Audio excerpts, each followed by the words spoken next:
My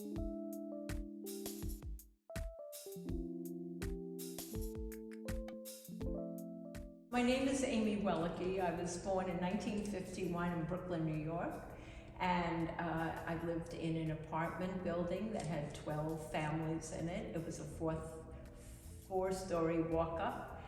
We lived at the back. My parents both worked. My mother went back to work when I was 5, and my sister was 4. And in growing up in that area, had lots of kids to play with and lots of things to do. We kept ourselves busy from morning till night between our bicycles and our roller skates and just walking the neighborhood. And some blocks from where we lived, quite a few blocks actually, a few miles from where we lived, but there was the Brooklyn Museum. And the Brooklyn Museum became my go-to place. And every Saturday, I would go to the Brooklyn Museum, and I was lucky enough to take some classes there from an early age where we were free to roam around the museum and take our paints and our crayons and sit in the middle of some fantastic galleries and draw. And that was heaven. I did lots of drawings of the sarcophagi because they have an extraordinary Egyptian collection. There was it's just a beautiful museum. It's completely transformed now. It was a more modest museum, obviously, many years ago, but it's still a fantastic museum, and I really think it gave me my start. That and the fact that my mother was extremely creative, and she gave us lots of room to be creative. If we made a mess, it wasn't a problem, you know? It wasn't a question of having to clean up your mess all the time. You were free to make a mess if making a mess made you happy.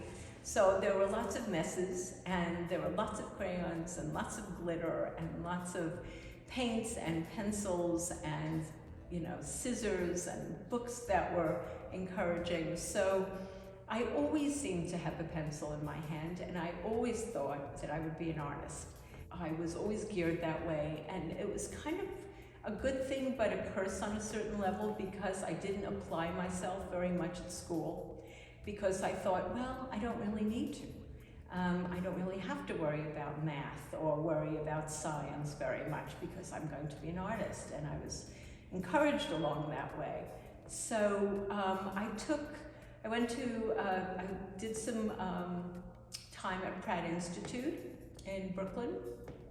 I took classes at night as I got older at the Art Students League in Manhattan. Drew a lot from the model. And just generally took advantage of New York City and all of the museums.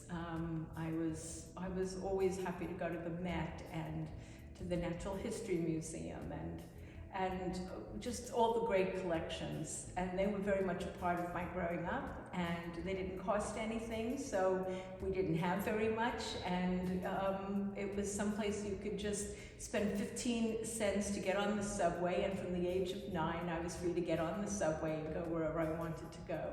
And I spent a lot of time looking at art.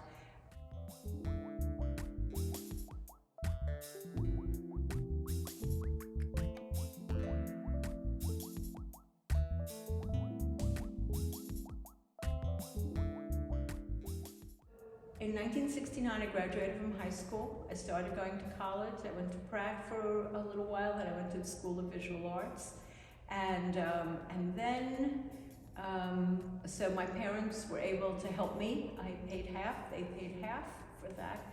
And then my father and I had a blow up. And he said if I didn't want to live by the rules that he set down in the house, I should move out. So, being very proud and being very stubborn, I did. I moved out. So at that point, I was about 18, and I had no skills. However, I did get a job in Manhattan.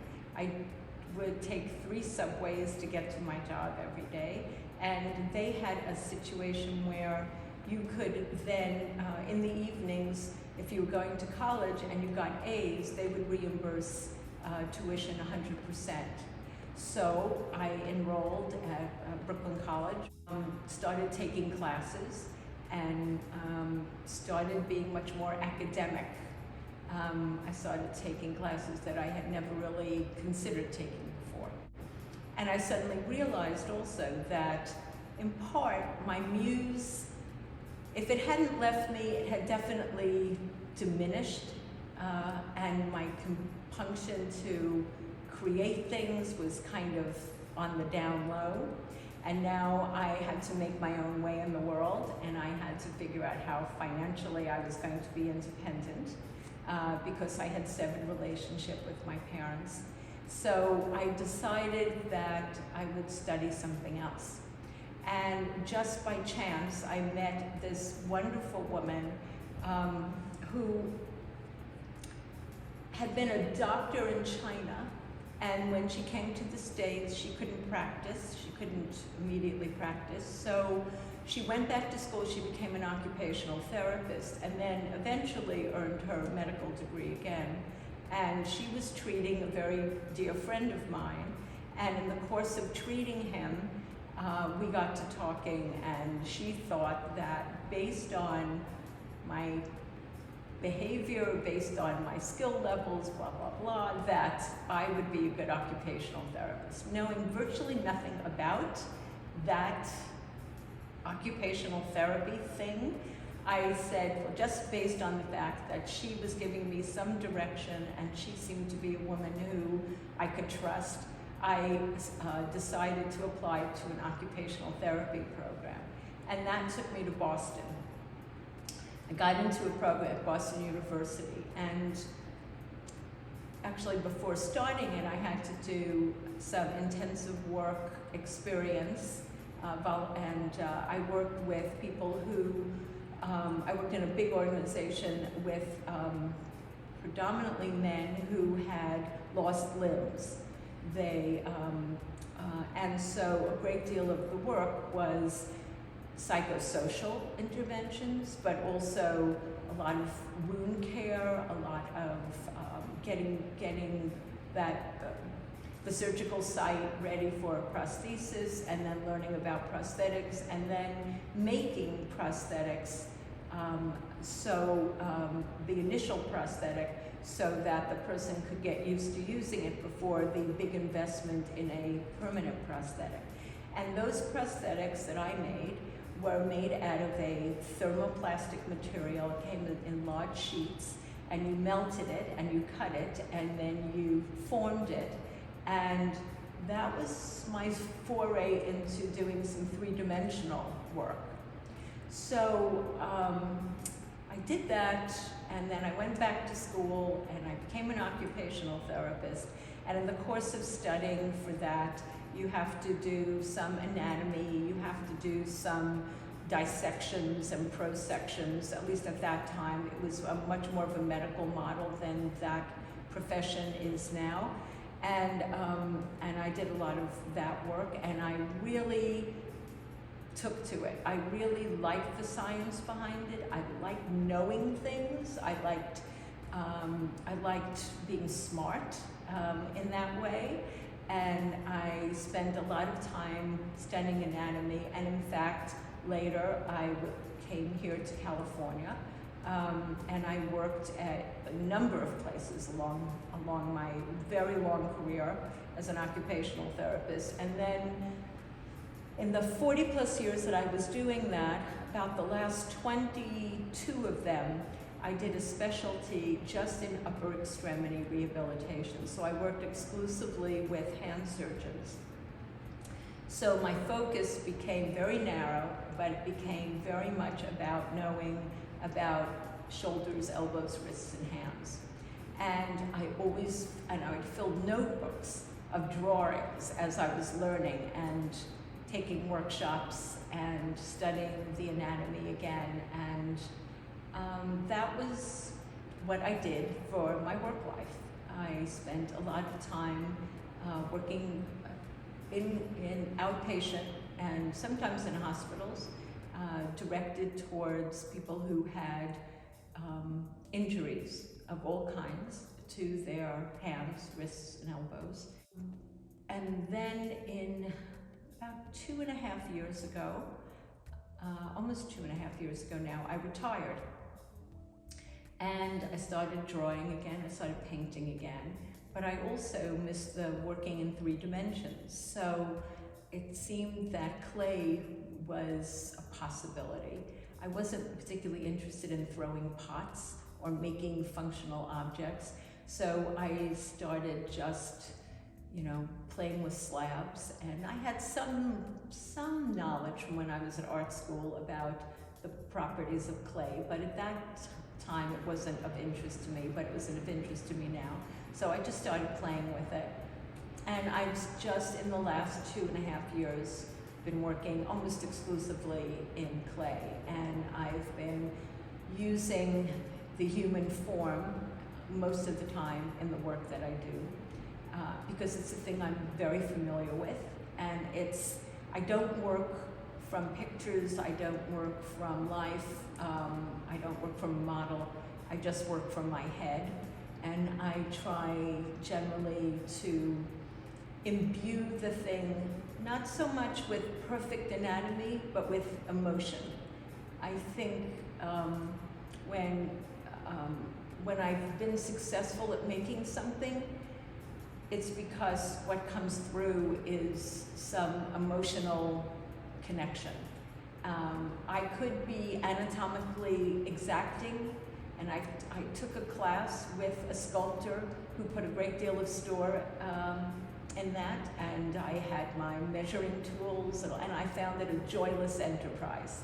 So after doing that for a while, I just stopped, and I just went in my own direction. So most of the pieces I've done over the course of the 2 years, some of them are very political. Those are not in this show. Some have a great deal of angst, and some of those are in this show. The less demanding of them, I guess, I put in the show. So, but I don't know really where the work is going to go. I don't have a clear sense of where I want to take it. I generally, if I sit down and work on something, I don't have a preconception of what I want to do. I just start rolling out clay or fiddling with the clay or cutting into the clay and building from there. I just try and stand back and see where the clay is going to take me. The piece I have over here was an early piece. I did this very early. I had taken a class at Amica, and I did this as a gift from my husband. It's a likeness of him, and it's a cookie jar. The lid of the hat comes off, so he can put his Oreo cookies in it, and I put a little saxophone on here because he's a saxophone player, and I didn't know how he'd respond because but he liked it very much. He absolutely owned it and said, "No, that's me." So, and most of the people who see it, who know my husband, have no trouble saying, "Oh yeah, that's Alan. That's definitely Alan."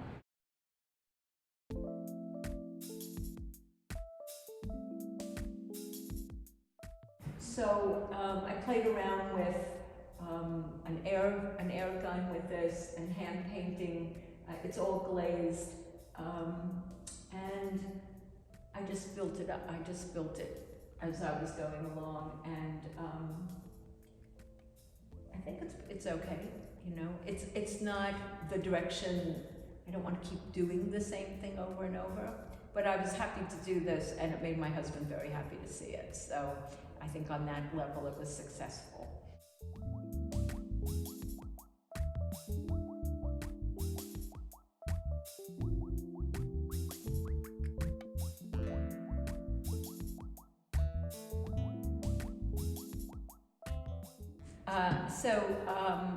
I created an Instagram portfolio, and you can see it. It's Amy Weliky, and I have no website, but I am anxious to share what I have with you, and I am really open, and what I really want out of the experience, both of showing my work here and having it on Instagram, is feedback, and not just good work or nice, but I would really like people, if they have a feeling about it, or whether it's positive or negative, I'm very open to hearing what that is.